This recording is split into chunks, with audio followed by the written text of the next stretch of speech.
Selamünaleyküm. Aleykümselam. Şaban Hasan. Dolar şimdi. Abi dolar cevap kırsın ya.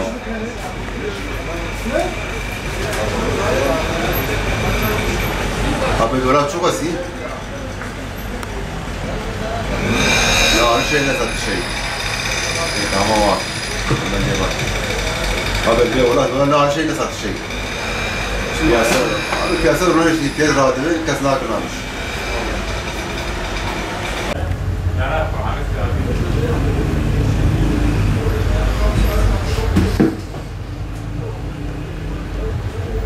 Oldu değil. Şaban Hasan, Süleyman.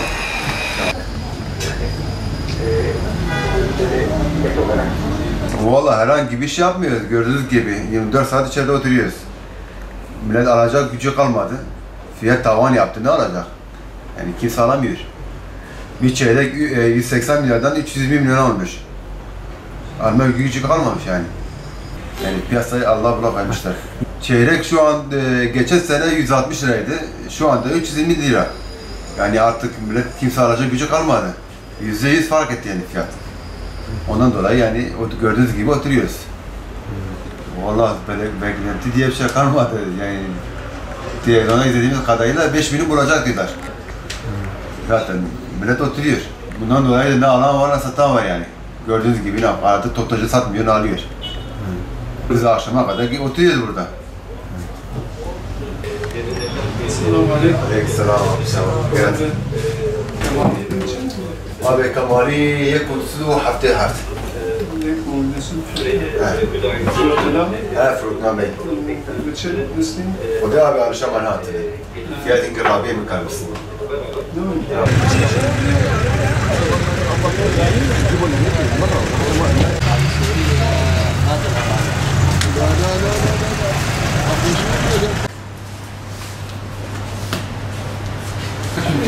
Dolar ne kadar abi?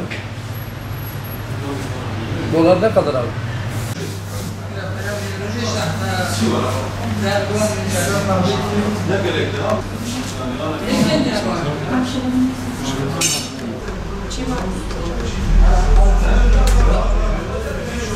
Haysi düşeceğiz. Pardon.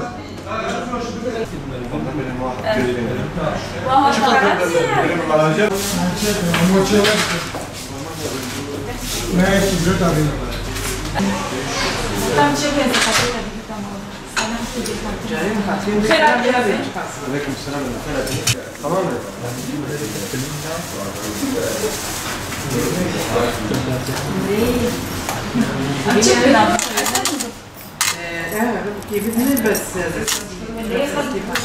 بمعنى ليش نشتغل نطلع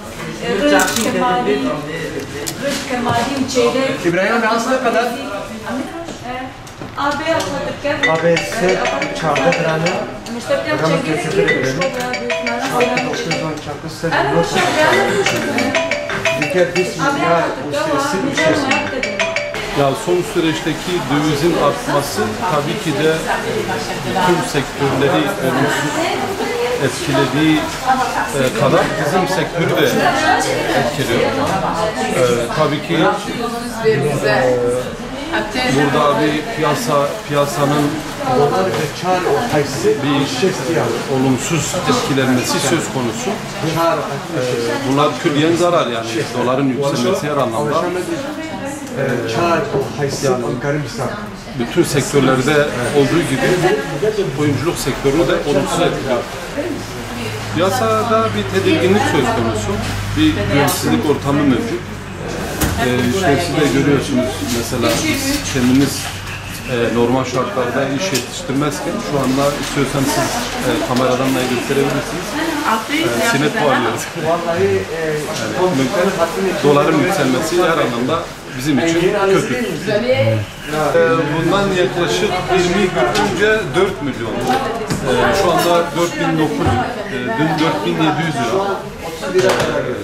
Piyasada mesela şu az önce sattığımız doları alamıyoruz. Tabii bu külliyen zarar, bizim için zarar. Yani her anlamda bizi kötü etkiliyor, olumsuz etkiliyor. Merkez Bankası'nın bir şekilde dolar kuruna müdahale etmesi gerekiyor diye düşünüyorum. Yani bir an önce, bence geç kalınmış bir şeydir de. Bir an önce bu piyasaların düzelmesi gerektiğini düşünüyorum. İşin şu anda paranın kaynağı, musluğu Merkez Bankası. Dolar kuruna Merkez Bankası'nın dışında hiç kimsenin de müdahale etme gibi bir şansı yok. Merkez Bankası'nın bir an önce döviz kuruna müdahale edip bir makbul bir seviye çekmesini diliyoruz. Temennimiz de odur.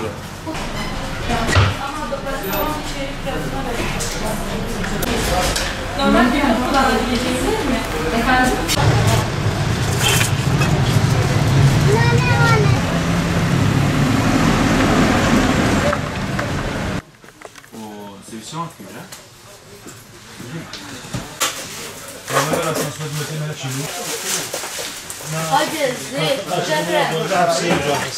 Mara pe cacheta, mă. Merece bine. Merece bine yana. Şimdi son dolar artışları tabii bizi bütün Türkiye etkiliyor, bütün piyasaya etkiliyor. Doların yükselişiyle işte altın piyasası da yükseliyor. Mesela bizim ağırlık çeyiz paketi olduğumuz için çeyiz sezonu da etkiliyor. Şu anda sattığımız malları yerine koyamıyoruz haliyle şu anda. Piyasa zaten görüyorsunuz durgun. Bütün piyasa şu anda işler yok. Tabii hem Ramazan dolayısıyla da bizde piyasalar durgun. Doların artışıyla tabii haliyle kat kat işsizlik artıyor. Şu anda piyasayı araştırıyorsunuz zaten. Her tarafta aynı. Doların yükselişi hiçbir zaman esnafın karına değildir. Her zaman esnafın zararınadır. Hem esnaf hem ülke ekonomisi var. Ülke ekonomisi şu anda %20 küçüldük. Yani 10 gün içerisinde %20 küçüldük, %20 eridik. Seçimden sonra inşallah iyi olacak diyorum. Bunlar geçici şeylerdir. Bunlar hep dış güçlerin ve Siyonizmin işte bu ülkeyi nasıl kaosa sürükleyeceğiz, nasıl küçülteceğiz, işte halkı nasıl ayaklandıracağız. Ama bunları çok defa yaptılar, başaramadılar. İnşallah bundan sonra da başarmayacaklar.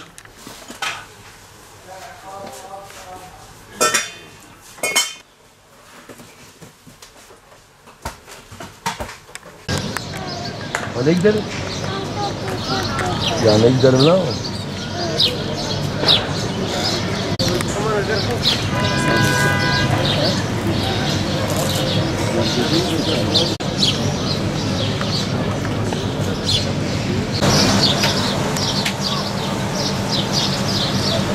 Doların nasıl olacak?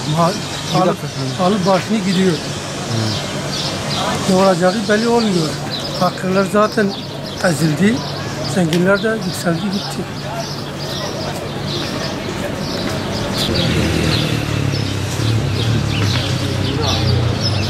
Bu son altın ile dolar artışlarını nasıl değerlendiriyorsun? Türkiye'nin ekonomisi çökmüş. Nasıl değerlendireceğiz? Türkiye'nin parası son bir yılda yaklaşık %30, %40 öldü. Yani resmen bir kriz var.